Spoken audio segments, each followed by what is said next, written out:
Estimados cadetes de primer año, de primero Ancla y primero Politécnico, tengan ustedes muy buenos días. Vamos a comenzar hoy, en realidad, oficialmente con nuestra clase de mundo medieval. Les dejo en el correo una presentación nueva, mucho más acotada y reducida, ¿cierto? Que les preparé.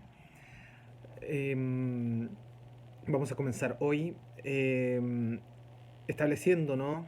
Diseñando todo lo que tiene que ver en relación a el mundo medieval, sobre todo lo que tiene que ver con los nuevos reinos germanos cristianos. Se van a conmover quizás con la primera imagen, ¿no? de este power que les estoy presentando, donde hay una mujer que, es cierto, que está siendo quemada por autoridades eclesiásticas, ¿no? Que fue muy propio, muy particular de el mundo medieval, esta casa de brujas, como le mencionaba la clase anterior. Ya, si continuamos con la línea, ¿cierto? Y si pueden revisar esta presentación, van a apreciar que luego de la portada, ¿cierto? Vienen los contenidos que tienen que ver justamente con esta unidad temática 2 que es el mundo medieval, con la organización de los grandes imperios medievales, ¿cierto?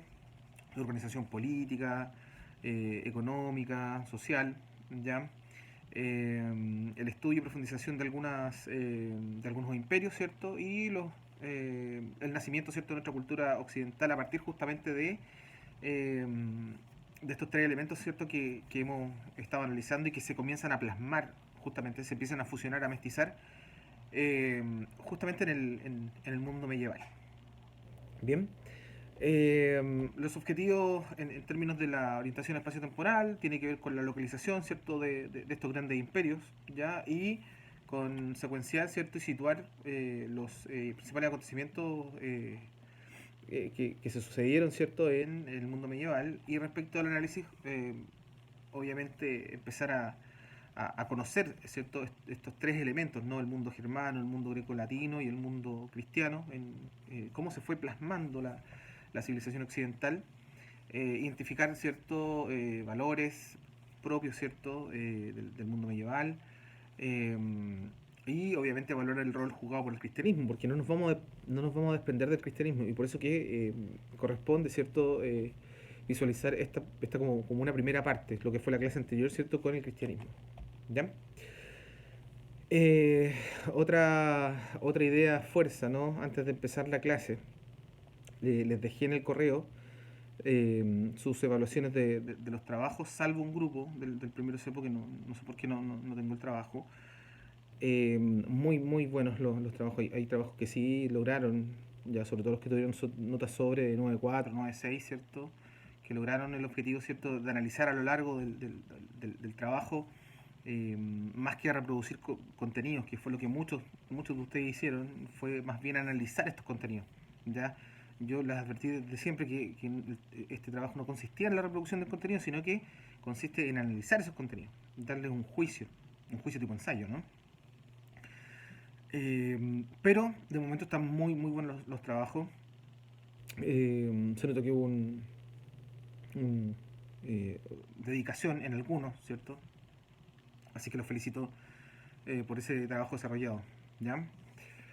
Eso, y ya pronto me voy a disponer a realizar a realizar la pauta de evaluación de nuestra segunda nota, ¿no?, que tiene relación con el mundo medieval y con el mundo moderno.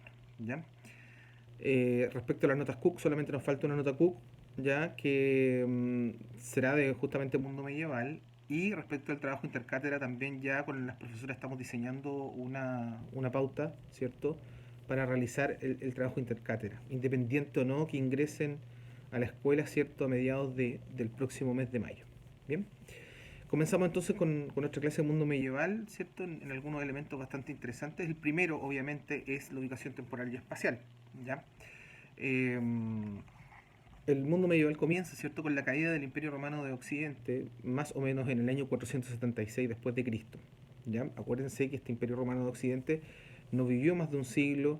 En lo práctico, a partir del año 395 después de Cristo, cuando el hijo de Teodosio el Grande, ¿cierto?, de nombre Honorio, toma el control, y en adelante, ¿cierto?, van a estar en el poder, ¿cierto?, una serie de emperadores que finalmente no van a poder tomar el control ya no está, ya las legiones romanas no tienen el mismo poder, ya han desaparecido en el siglo V. Por lo tanto el Imperio Romano ya no tiene las defensas, salvo en el Imperio Bizantino. Y fue muy fácil, ¿no? Para que los pueblos bárbaros pudieran entrar, ya, y con ello mestizarse, con ello establecer. No sé si podemos hablar de un retroceso. Ya es muy difícil establecer cánones de qué es lo mejor y lo peor. Dar juicios de valor en la historia es bien complejo. Salvo cuando se atacan los valores fundamentales del ser humano. Pero fue muy fácil, ¿no? La verdad es que no fue tan complejo este siglo V después de Cristo para lo que fue la caída del Imperio Romano Occidente. Y esta es la fecha que se determina, digamos, para un nuevo sistema de vida, incluso pensando en el feudalismo. El feudalismo ni siquiera se construye a partir de esta fecha, se construye desde que estos pueblos bárbaros comienzan a establecerse en los límites del imperio, ¿ya? Y recién en el siglo IX tenemos un sistema feudal propiamente tal, como el que conocemos y vamos a ver justamente más adelante. Bueno, este es el inicio, ¿no? Es una fecha más bien simbólica, la caída del Imperio Romano Occidente, porque obviamente hay un cambio en el sistema político-administrativo de Europa Occidental, ¿ya? Y es fundamental, digamos, reconocer este punto. Eh, yo creo que la gran problemática se asoma en el fin del mundo medieval, porque el mundo medieval, bueno, el fin tenemos un siglo por lo menos más o menos determinado que es el siglo XV, ¿ya? El siglo XV tiene dos momentos sumamente interesantes, ¿ya? Uno, acontecido el 31 de octubre de 1453, ¿cierto? Cuando los musulmanes, ¿cierto? Principalmente esta dinastía otomana, toma, ¿cierto? Toma Constantinopla, eh, y derroca, ¿cierto? Al Imperio Bizantino. Y todas estas grandes catedrales, ¿cierto? Ortodoxas se transforman finalmente en mezquitas. ¿Por qué este es un hito fundamental? Porque resulta que desde el momento que los musulmanes toman el Imperio Bizantino, ustedes tienen que entender que ya los occidentales y los orientales estaban en una constante red de comunicación y transporte a partir de elementos comerciales, ¿no? Los occidentales ya estaban trayendo las especias a Europa Occidental, ya las estaban comercializando, ya estaba renaciendo la ciudad, que eso tiene que ver con una segunda parte de este mundo medieval que vamos a hablar a continuación. Y llegan los turcos otomanos, ¿cierto? Toman el Imperio Bizantino y cortan este paso, ¿cierto? A los occidentales que estaban comerciando, que justamente tenían esta gran plataforma, ¿no? En Bizancio. La verdad es que decir que cortan el paso es una manera metafórica de decir que en el fondo los musulmanes impidieron en el fondo este comercio que estaba establecido entre Occidente y Oriente.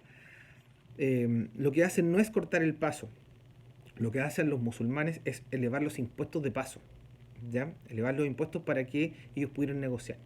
Como los occidentales no querían pagar más impuestos, porque obviamente este era un tremendo negocio, ¿no? Llevar las especias que no tenían gran peso, ¿cierto? Que era muy fácil de transportar, ¿ya?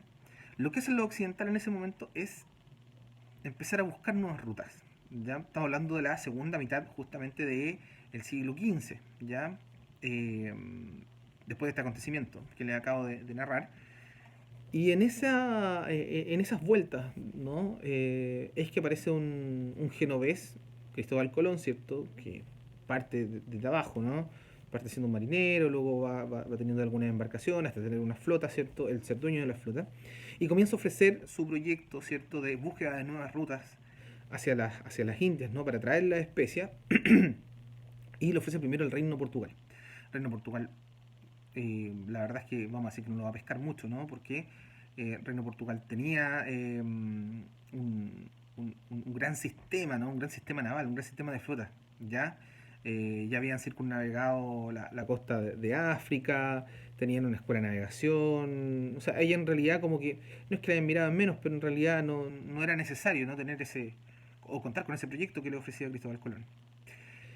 Se dirige al norte, ¿cierto? Va al Reino de España, que estaba recién unificado, ¿cierto? Recién habían logrado expulsar a los musulmanes que los tuvieron 8 siglos, digamos, ahí en en la península ibérica, ¿cierto? A partir de esta fusión de los reyes católicos, ¿ya? Eh, y por esas casualidades, ¿cierto? Del destino, ellos aceptan esta propuesta de Cristóbal Colón, ¿ya? De buscar esta nueva ruta. De alguna manera había que engrandecer este nuevo imperio español, ¿no? Y por esa casualidad del destino, un 12 de octubre de 1492, ¿ya? Cristóbal Colón llega a una tierra nueva, ¿cierto? Que él supuso eran las Indias, ¿cierto? Se encontró con una realidad muy distinta. Llegó a la isla de Guanajani, ¿cierto? En El Salvador. Ese fue el primer destino que tuvo Cristóbal Colón. Una tierra muy, muy distinta, ¿cierto? Pero Colón, dentro de los viajes que él realiza a América, se dio cuenta de que estas no eran, digamos, eran unas Indias muy extrañas, ¿no? Eran unas tierras muy extrañas porque en realidad los productos que ahí se ofrecían, en realidad eran muy distintos, no habían tantas especias, sí había una cantidad de metales preciosos que los indígenas utilizaban, pero para otros fines, ¿no? No para el fin mercantilista que tenía en ese entonces España, el reino de España, ¿cierto? Eh, y bueno, esta fecha del 12 de octubre marca este hito, ¿no? El encuentro con otro mundo. Eh, Dicho sea de paso, Cristóbal Colón jamás se dio cuenta, ¿cierto? O jamás. Él muere y piensa que son las Indias occidentales. Fue después Américo Vespucio, ¿cierto? Con unos monjes, ¿cierto? Estudiando unos mapas que se dieron cuenta de que este era otra tierra, no eran las Indias, digamos, las tierras de las Indias, ¿cierto? Con las cuales se comerciaba y se traía las especias. ¿M? Pero bueno, estas son las fechas más importantes, ¿cierto? Del mundo medieval, ¿ya? 466 después de Cristo, la caída del Imperio Romano y el descubrimiento de América, ¿cierto? Por el hito que representa. Pero, ojo, no hay descubrimiento de América sin la toma de Constantinopla por los turcos otomanos en 1453, por si acaso. Entonces, las ligo, ¿cierto? Porque en realidad no está una sin la otra, ¿ya? Bueno, espero que haya quedado claro, ¿cierto? Esta ubicación espaciotemporal del mundo medieval. Nos vamos a ir inmediatamente, ¿cierto? Ah, un detalle. El mundo medieval se divide en dos partes, ya antes de empezar con el próximo tema. El mundo medieval tiene una división, más bien una alta edad media y una baja edad media. La alta edad media va justamente desde la caída del Imperio Romano, ¿cierto? Hasta el siglo XIII, ya a propósito de lo que hablábamos recién de Cristóbal Colón. El siglo XIII marca por primera vez una salida, ¿no? Del feudalismo. ¿Por qué razón? Porque empiezan a llegar las especias, ¿cierto? Y estas grandes caravanas que salían de occidente hasta oriente comienzan a ubicarse en nuevos poblados más cercanos, ¿no? Principalmente ciudad-puerto. Y comienza a resurgir la idea de la ciudad, ¿ya? Por lo tanto, hasta el siglo XIII, que comienza esta salida, ¿no? de muchas personas de este sistema feudal, contempla esta alta edad media, ¿ya? Este periodo más bien cerrado, oscuro, parece ser que siempre estaban en cuarentena, ¿no? Producto justamente del feudalismo que comienza, se plasma, se oficializa a partir del siglo IX. Y el siglo XIV y el siglo XV se le denomina Baja Edad Media. Yo lo llamaría una etapa de transición, ciertamente a ciertamente a el mundo moderno, ¿ya? ¿Por qué razón? Porque comienza a surgir la ciudad, ¿cierto? Tienen otro estilo de vida muy distintos, realmente muy urbano, muy distinto, ¿cierto? A esta aldea, digamos, rural del mundo feudal. Bien, así que esas son las dos etapas, ¿no? La primera, siglo V al siglo XIII, y la segunda, siglo XIV, siglo XV. La primera llamada Alta Edad Media, la segunda llamada Baja Edad Media, que es más bien la transición hacia el mundo moderno. Se comienza a plasmar, ahí comienzan a hacer este mundo moderno, ¿no? Totalmente renovado, pero que vamos a ver mucho más adelante. Si ustedes ven en la diapositiva número 6 tenemos un mapa de los reinos germánicos casi inmediatamente después de la caída del imperio. ¿Ya? Ahí están los principales los principales reinos, ¿no? Como ustedes pueden apreciar, ya el reino visigodo, ¿cierto? Estos son los más importantes, ¿no? Ubicados en Europa Occidental. El reino visigodo, que se ubicó en la península ibérica, los ostrogodos en la península itálica, los francos en la Galia, los anglos y los sajones en la Britania, los vándalos en el norte de Europa y los burgundios, ¿cierto?, en Europa Central. Esos fueron los pueblos germanos más importantes, ¿cierto?, que se ubicaron en Europa Occidental. Bien, todos estos pueblos, ¿cierto? Bueno, ustedes pueden ver la ubicación en la diapositiva 6, ya, como también en la 7, ¿no? Ya, todos estos pueblos comienzan a armar reinos, ya, reinos. Aquí ya no tenemos Imperio Romano de Occidente, lo que empiezan a armar son reinos, ¿cierto? Reinos cristianos. Aquí comienza, como ustedes pueden apreciar, ¿no? Estos reinos germanos cristianos o germanos romanos, ¿cierto? Aquí se comienza a plasmar la idea, ¿cierto?, de una Europa futuro. Esta es la cuna de Europa, ya, si ustedes se dan cuenta, todos estos reinos, ¿no? Finalmente van a dar paso hacia el futuro, ¿cierto? Al reino de Francia, al reino de España, al reino de Portugal, etcétera, a los reinos italianos también. Ahora, todos estos reinos que ustedes pueden apreciar, ¿cierto? Después de la desaparición del Imperio Romano de Occidente, ¿cierto? Todos tienen una historia, ¿ya? Sin embargo, hay características comunes que están en la diapositiva número 8, ¿ya? Y estas características comunes tienen un principio fundamental, ¿ya? Todas tienen una multiculturalidad, es decir, existen elementos greco-romanos, existen elementos cristianos y existen elementos germanos, ¿ya? Y en esta diapositiva 8, ¿cierto? Justamente tenemos estas principales características, ¿no? Que tienen que ver justamente con este diseño, ¿no?, en común que tienen cada una. Vamos a verlo de manera inmediata. Primero, en cuanto a su elemento político, ¿cierto? Todas constituyeron monarquías, todas fueron reinos, efectivamente, ¿ya? Eh, Ustedes saben muy bien que la monarquía existía desde desde el mundo griego. Los romanos también tuvieron monarquías y los reinos germanos de alguna manera también tenían un príncipe, ¿no?, que era el equivalente a un rey, ¿ya? En el segundo punto, ¿cierto? Se tiene una economía de tipo autárquica. Creo que alguna vez hablamos de la economía autárquica, ¿cierto? La economía autárquica, ¿cierto? Consiste esencialmente en esta economía de subsistencia, ¿ya?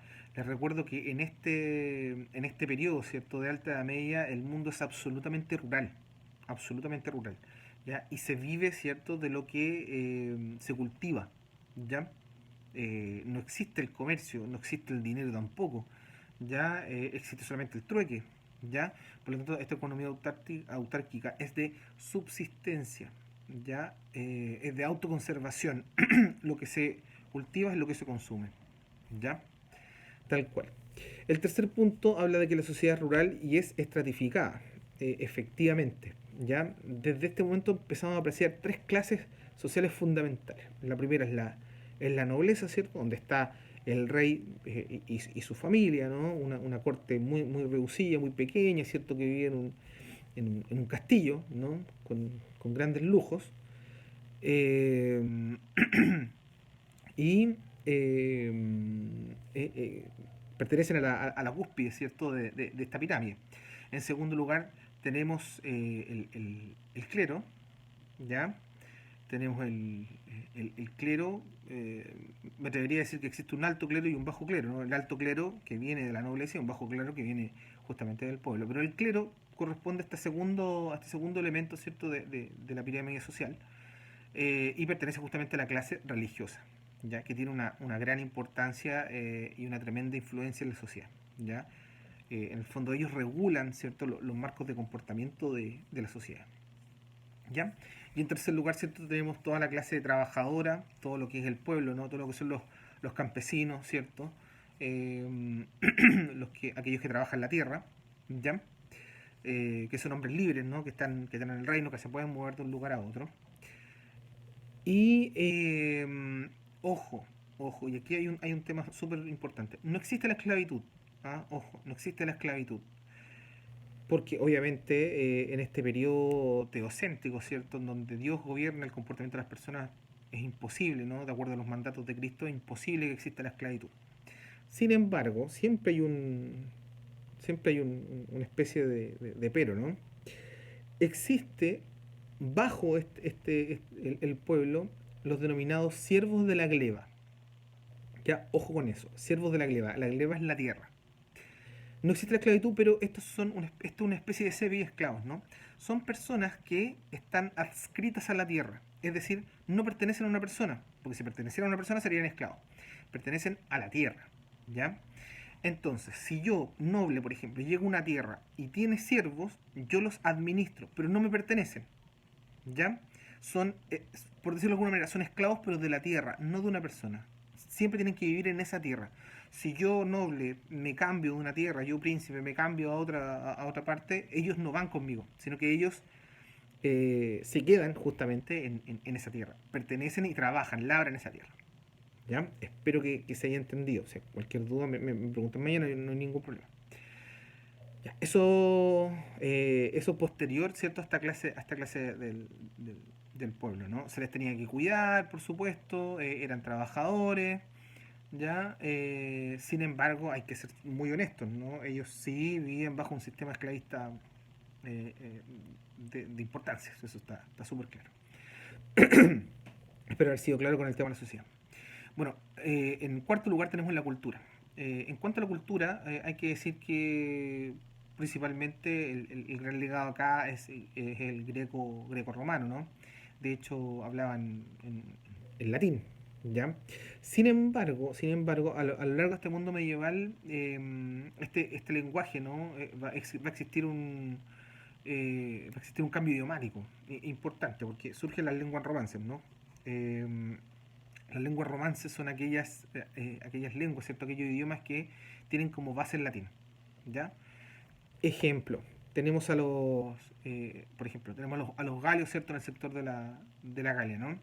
Los galos tienen su idioma, ¿cierto? Su idioma nativo, bárbaro, ¿ya? Pero al mezclarse con el latín, ¿cierto? Con este latín del mundo greco-romano, van a conformar a futuro el idioma francés. Lo mismo va a pasar con los españoles y el reino visigodo, ¿cierto? ¿Ya? Con los burgundios, ¿cierto? Con los ostrogodos, etcétera. ¿Ya? Se va a empezar a formar este tronco idiomático en base a el latín. ¿Ya? En quinto lugar, la religión única y exclusivamente cristiana. No es imposible concebir una tolerancia religiosa en el mundo medieval, bajo ninguna circunstancia. El imperio más grande que existe es el de la Iglesia católica, ¿ya? Por lo tanto, era muy, muy complejo, ¿no?, que existiera otra religión. Ya no había cabida para otra religión en Europa Occidental, menos en estos tipos de reinos, ¿ya? Eh, Absolutamente cristiana. Como les digo, el poder espiritual siempre, siempre fue más importante que el poder temporal, el de los reyes, ¿cierto? El de los emperadores. Por lo tanto, así estaba designado que fuese. Y finalmente, para ir terminando la clase, ¿cierto? Prevaleció el derecho romano, ¿ya? Prevaleció todo este legado, ¿cierto? Del mundo romano, eh, que fue muy importante, ¿cierto? Para contribuir, ¿cierto? A establecer sistemas, digamos, normativos, ¿no?, de comportamiento en las personas, y que también lo adoptó, digamos, el cristianismo a través de sus instituciones, ¿no? Eh, Eso esencialmente con estas características de todos estos reinos germanos, ¿ya? A partir de la próxima clase vamos a empezar a estudiar lo que son los grandes imperios, ¿no? Vamos a comenzar por el imperio carolingio, ¿cierto? Y tenemos que también ver el mundo árabe, ya con el Islam, ¿ya? Así que vamos a ir de a poco avanzando, ¿cierto? Eh, con la evolución, ¿cierto?, de Europa Occidental, ¿ya? Espero que tengan un buen día, espero que sigan cumpliendo con la cuarentena, bueno, y yo les estaré informando, ¿cierto?, de las próximas evaluaciones ya que vienen Bueno, la segunda la dejaremos para mediados del mes de mayo, ¿cierto? Y luego veremos el intercátedra que está contemplado para mediados del mes de junio. ¿Ya? Así que estamos bien con el tiempo, estamos bien con los contenidos, que tengan una muy buena semana, que estén bien, cuídense mucho.